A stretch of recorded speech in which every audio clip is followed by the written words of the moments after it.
କରୁଣାମୟୀ ଜଗତ जननी जगत ठाकुराणी माँ हिंगला देवी चरण कमल शतकोटी प्रणाम।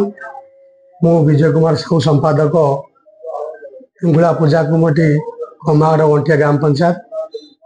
आमर ए वर्ष को लगे 50 वर्ष हिंगला जगत होगा। दीर्घ 48 विगत दिन चली जाइए। वर्ष 49 वर्ष आम महा आडंबर कलश यात्रा शोभा यात्रा करूँ। दुई पंचायतर समस्त गाँ मिलमिशी भाव में 11टी संकीर्तन दल और 2टी बाड़ी खेल मध्यम सकाल 6टारू कलन ब्राह्मणी नदी शोभा यात्रा आरंभ कर मध्याह्न 12टार आसिक कलश यात्रा यज्ञ मंडप में पहुंचीला। महासमारोह में बहुत 5,000 लोक मिसिमासिक कलश यात्रा जोग देते। आम यज्ञ 5 दिन धरी आरंभ हो शिवानी नाट्य 5 दिन यात्रा परिवेषण करुच्ची। आज चतुर्थ रजनी सरी आज पंचम रजनी शेष रात्रि आज पूर्णाहुति आमर। तेणु करुणामयी जगत जननी माँ हिंगला अपार करुणा बहुत माँ करुणा अच्छी अनेक करुणा रही के कहि गोटे किसी कहूँ। दीर्घ दिन है आमर एरिया समस्त लोक माँ को प्रत्यक्ष देवी रूपे पालती मानती। संध्या पूर्व समस्त रोषेईवास बंद कर दिखती और आमिष वर्जन करती।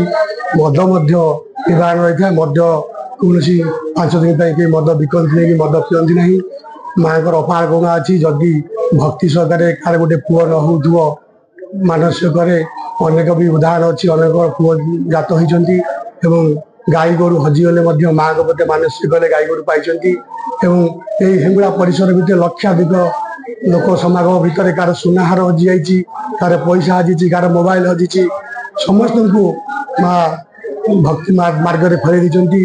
गत काली गोटे सुनाहार हजि जाता जहाँ से लोक बहुत कांदिक आसिक अभियोग करता जहाँफल कि अन्य जन लोक गोटे सुनाहार पाई आणिक देला से लोक पाइला से आनंदित है। मार महिला भी जापारा 5,500 टकर मनी पर्स भी हजि खाली हस्तांतर कराई लोक 4टा मोबाइल भी हस्तांतर कराई। जेकोसी बाहर बुभूत आसिक बुभूत मैंने आसिक गंडगोल करने को आग्रह करते कि गंडगोल करने इच्छा करते माँ को एपर करुणा किसी धरा पड़ जाती अनेक किसी कारण अच्छी।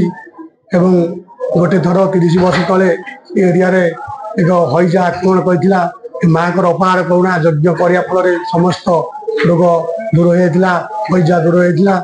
से दिन ठारू माँ प्रत्यक्ष देवी समस्त एरिया समस्त लोक माँ को प्रत्यक्ष देवी बोली पूजा कर अनेक किसी महिमा मार अच्छी केते बखाणी भी सरबनी माँ को अपार करुणा महिमा जगत जननी माँ हिंगला देवी चरण को शतकोटी प्रणाम।